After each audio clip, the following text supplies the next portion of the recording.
Hi, this is Chef Janie Pendleton, and today we're heading back outside of the kitchen and into the garden where we're going to be building my new greenhouse. Come on, let's get started. You're going to need some string line, a good pair of gloves, a square, a drill, a flathead, and a Phillips head screwdriver. Heck, we just brought out the whole kit. And you're going to need a tape measure. And John's big thing, he's got his water. Yeah, we need a rubber mallet. On the side. And when you get your greenhouse in the mail, or if you go to the lumber center where you picked it up, which is in our case what we did, you can save money on shipping it to the store directly if you like. And you can see here that this is our greenhouse. Okay, it's got a vent here. You can put an automatic adjustable hinge on it.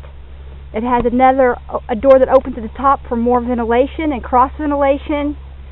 I really like this greenhouse. I'm not real keen on the panels.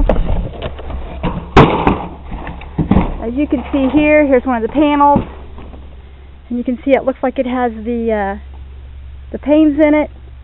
But this isn't real. It's not a real heavy. It's supposed to be non-breakable, but if you're going to get a greenhouse, I'd spend a little bit more money, and I would get the double pane plexiglass that has the air, because anytime you have air between plexiglass or glass, especially gas permafilled, then you have better insulation. But we can, in the wintertime, we can even put bubble wrap up inside and get that same. So we've got our footers dug. We're only going to go 8 inches down on this, and you don't even have to do this step. You can just lay a brick pad down and anchor it down that way. But we want this to be a little bit more permanent.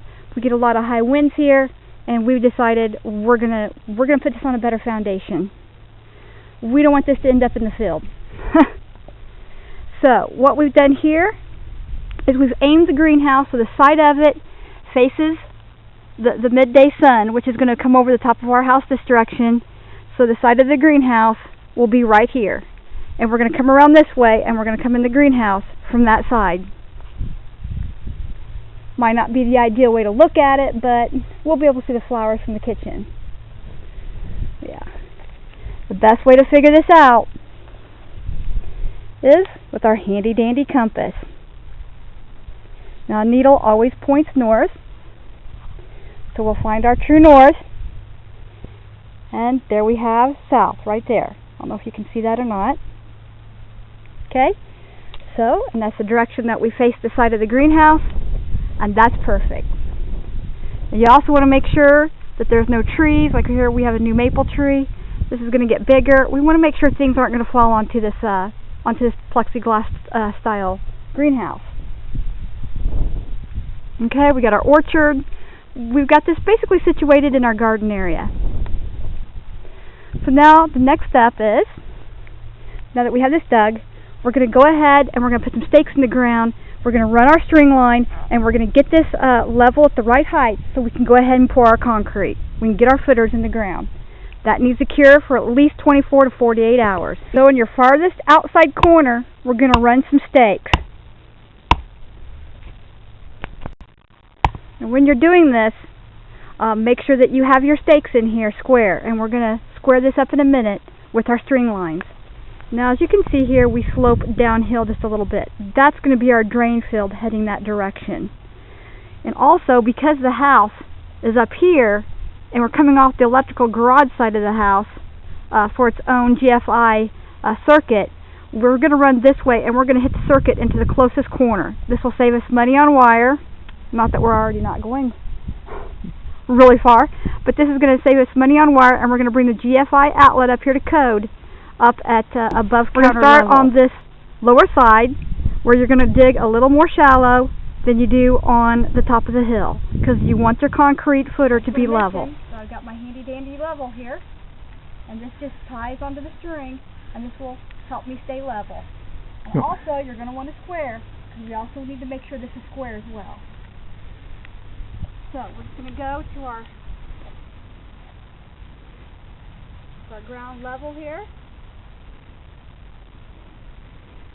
Lightly tie on our string here. Okay. We're going to put this at 6 inches deep, so we've got a 6-inch deep pour. The greenhouse weighs about 500 pounds. What we're really supporting here is the foundation. So you don't have to go below the frost line on this particular building. If you want to, go ahead.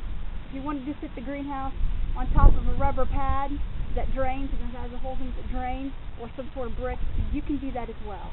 So like I said, we get high winds, and I'm not risking it. I want something to bolt this down to. So I'm just going to bring this over here. Okay. I'm going to slide on our level. Oops. It's really hard to do. I must get this pulled really tight. There we go. And if you want to zoom in here. Do you see that? Okay, you just want to bring your string up and down. You see me moving it here until you get that level. Let that kind of hold still. Pull your string tight. Oops. I hit a spot there. Hang on. It messed up my bubble. There we go. Pull your string tight. We need to come up a little bit. Let that settle. Come up a little more. There we go. That right there is level. And you can mark that as well on here if you'd like, just in case your string slips. But we're going to go ahead and bring that around. Now, if you're out digging and you don't have time to make a big fancy dinner for your family, then these homemade chicken pot pies are perfect. Now while these are cooling, I'm going to head back out there and I'm going to finish leveling that footer. Okay, we've got our string lines on. They all meet up to this corner and are level. And what we need to come out through here now is we just need to measure 6 inches down and make sure that we have at least 6-inch pour here. So we need at least 6 inches deep. So, and you can go a little deeper, but we've only got enough concrete mix to go 6 inches deep. So here we kind of started at ground level, and here we're probably about 3 inches, going to be about 3 inches below the ground level there to get our 6 inches deep. Okay. So we're there, so I vote we stop for dinner. Food break. Now if you're going to run electricity or any kind of water lines, you want to bring in some sort of like an extra spare piece of drain pipes, what we used. We've wrapped it in some landscape fabric, and we just stuck a chunk of dirt here on top of it. And then we've held it down here so it'll stay arched here. And we're going to come back later and we're going to run our lines, our electric lines through this one. And if you want water, you'll want to come to another end. You don't want to run your water and your electric in the same location.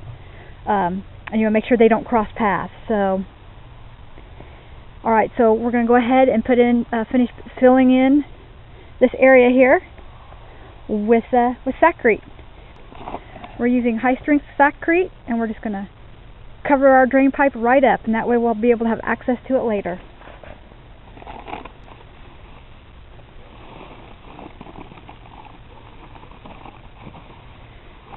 I'm covered in it.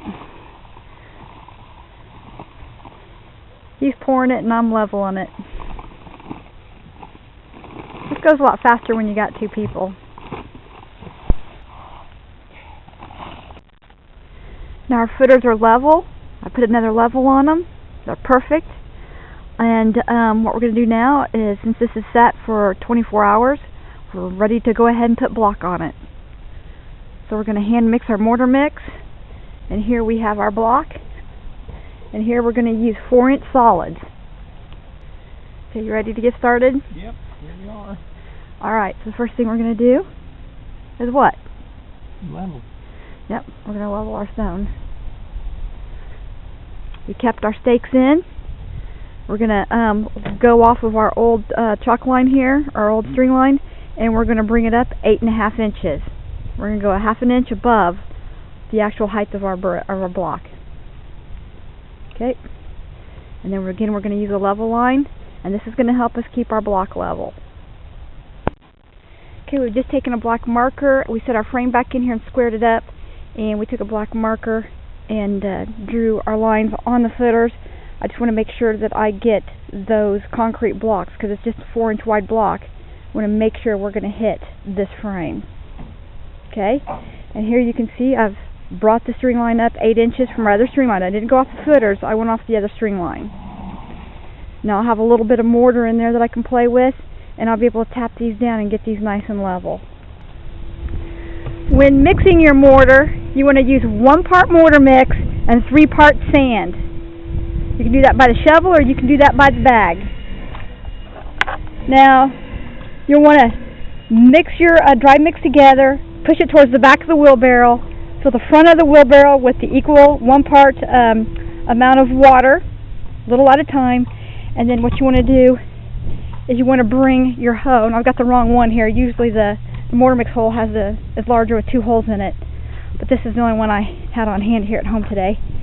And you just want to mix it towards the front of the wheelbarrow. That's what the front of the wheelbarrow is for. Hold it at an angle, and just keep it mixed. You'll need an extra hand for this. Just a second. And then when it's mixed properly, okay,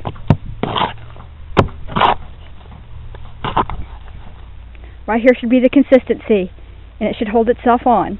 And when you take it to the side of the wheelbarrow, it should hold itself on just like that. Okay, perfect.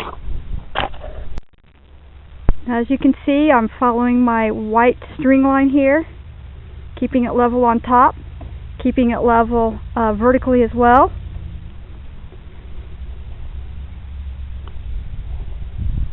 And when you come down here to this piece here, what you want to do is make sure that you're level across this corner, this way and this way.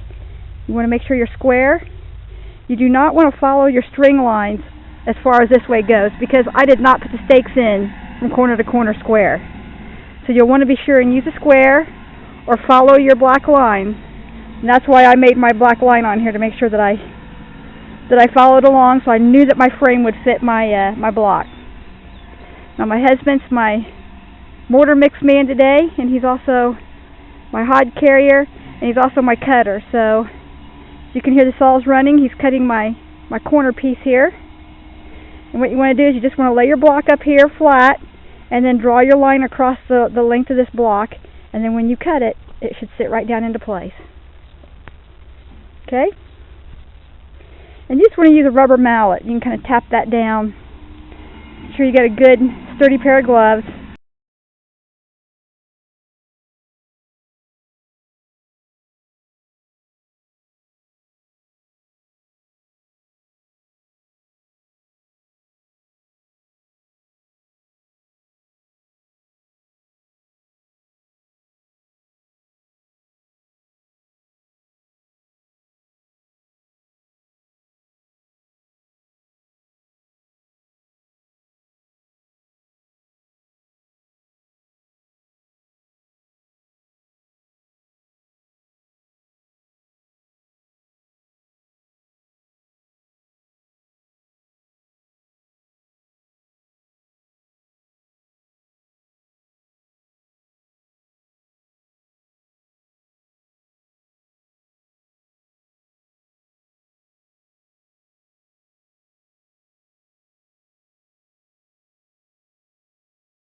As long as that frame piece fits the top of this, then I did it right. So now the outside of this is going to be covered in stone, so you're not going to see this. It's going to get backfilled and covered in stone. You're not even going to see the block work anyway. All right, we'll be right back in a minute. John's my cut man today. Next, what we're going to do here is we're going to take our frame, we're going to put it on here, we're going to make sure everything fits. Because I sure don't want to do another row of block with this being wrong or being off. I started here, so I'd be at the center of the next joint. And then I came around this way, and then I met my corner here. Now some of these corners had to be custom cut and custom made.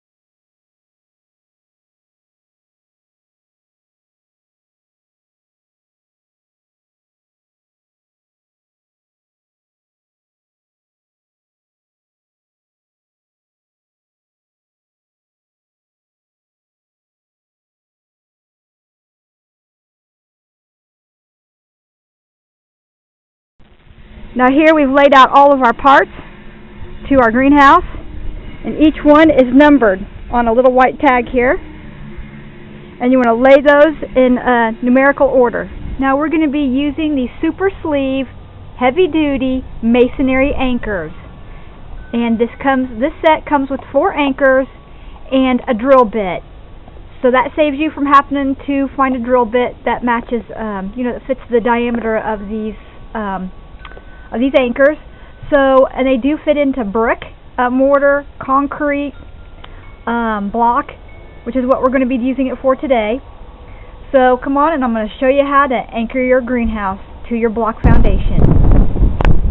Hi, today is day 2 of our construction. We've let the block dry overnight, let it cure, and now we're getting ready to put on our 4x4 sill plate. And underneath the sill plate, we're going to be using foam, insulated sill plate foam. And I'm going to show that to you in just a minute. So come on, let's get started building our greenhouse. Okay, we're having a pretty windy day today, so we probably won't put the greenhouse together today, but we can go ahead and put on the sill plate. All this is treated lumber, and in our case we're going to use 4x4 posts. Start by laying down this polysil sill plate foam. It's just about 1/8 of an inch thick, maybe a little thicker. Feels like a thick bubble wrap almost. And this right here will help keep the animals out. It will help insulate the greenhouse, and it will also fill in any gaps between the greenhouse and the green plate here. This is going to be our treated lumber 4x4 sill plate, and we're going to lay a roll of it between the concrete block and the sill plate. Okay, between the 4x4 treated lumber. You can use a 1x4, you can use a 2x4, either one, it doesn't matter.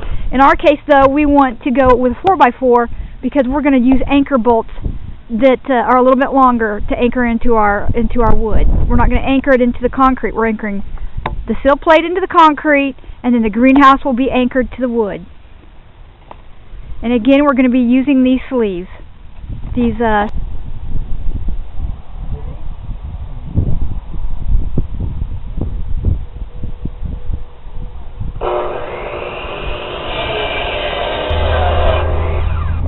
before we bolt this down, the wood to the concrete, our drill bit's not long enough, so we're going to have to drill into here and drop those bolts down into our block. Now these are solid block, and that's why I use them, because we really got to make sure the winds don't take this, blow this out in the field. So we're going to take here, and we're going to come in. Excuse me. We're going to come in 20 inches. We're just going to take our square, and we're going to see how that falls on this block, this first block coming in. I don't like that, so I'm going to go to the 18 inches here. I'll go 18 and a half. Okay.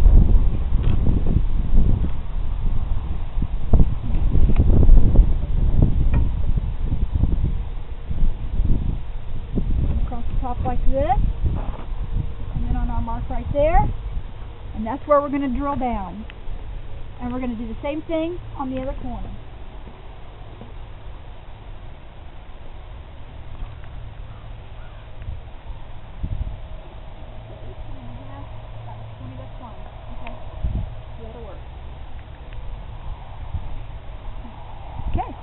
These hold 5,500 pounds. In order to get it down into the block where we actually need it, we'll have to countersink it. If you can see here, it'll have to be about like this. So in order to get the depth right, if we countersink it here to the bolt will actually sit here, and then I'll drill into the block, and this will sit into the block like this. Okay, that'll give it enough width in the top hole to be able to get a hex wrench in there and to be able to get that tightened down. Tighten down. And yeah. And let's see one of these bolts up close. And when this tightens down, this sleeve actually causes this to pull, this end bolt to pull up into here and spreads this open.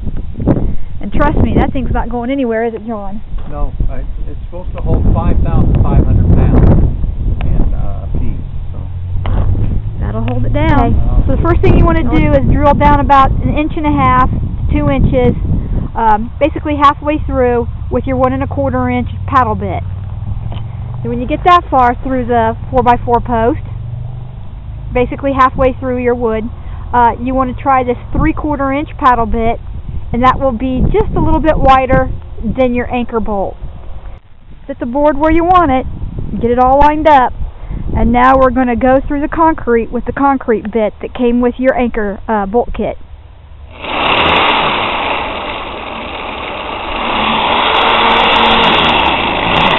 Then you'll want to remove this, drill into your concrete with the provided drill bit, and then you just want to take a hole punch and kind of tap that down in there until it's seated nice and tight. And then you can see it seated in here, and when you get that seated, then we're just going to crank this down and we're going to tighten this bolt in until it's nice and tight. I mean, we really want to put some muscle into that. Okay? John's stronger than me, so I'm going to let him take a few turns here on this, because you want this nice and tight. That'll spread the end of that bolt casing open, and that'll really, really put that on there. Look at that. And 2 of these will hold this on here. The longer the greenhouse, of course, I wouldn't do them any more than 5 feet apart.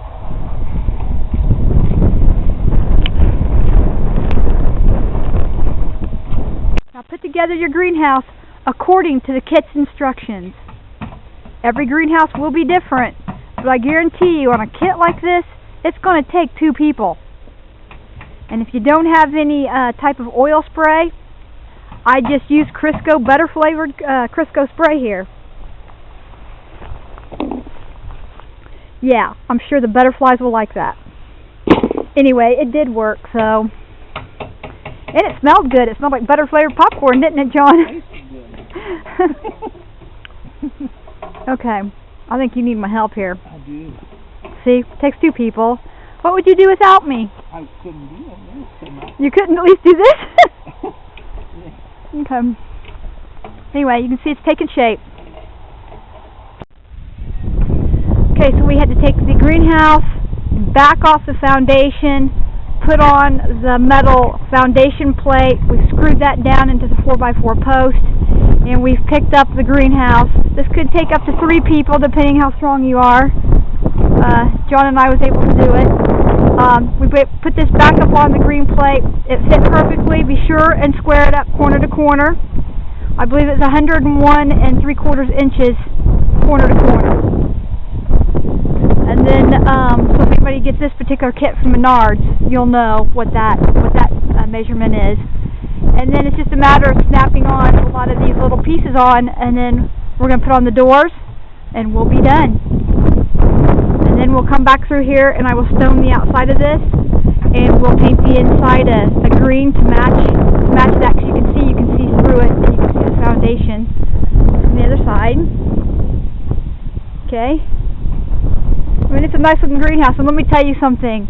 It is hot inside there. Once you get all the panels on, you can put the vent on this side, and that can be changed at any time. You just pop one of these pieces off here and switch the glass from the other side to this side. And this is the direction that our wind normally comes from, but we didn't want the wind tearing that off because we get such high wind, so we put it on the back side of the greenhouse. So we're going to try that first and see how that works for us. We put the door on that side of the greenhouse as well because it will see less wind. And again, the side of the greenhouse faces this way, which is the south. And if you got some trees back on the north side of it or to this side of it, that's good to have a little bit of evening shade. Just as long as you've got good full sun, you're coming in from the morning to the late afternoon. Okay?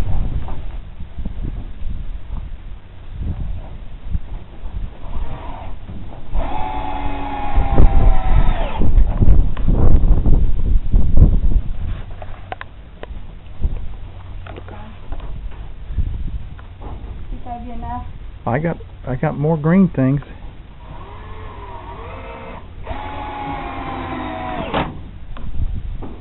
Okay. You want to say something? Almost done. You got to put the door on it. And the parts they left us. Oh yeah, the parts that they didn't give us. Whoa.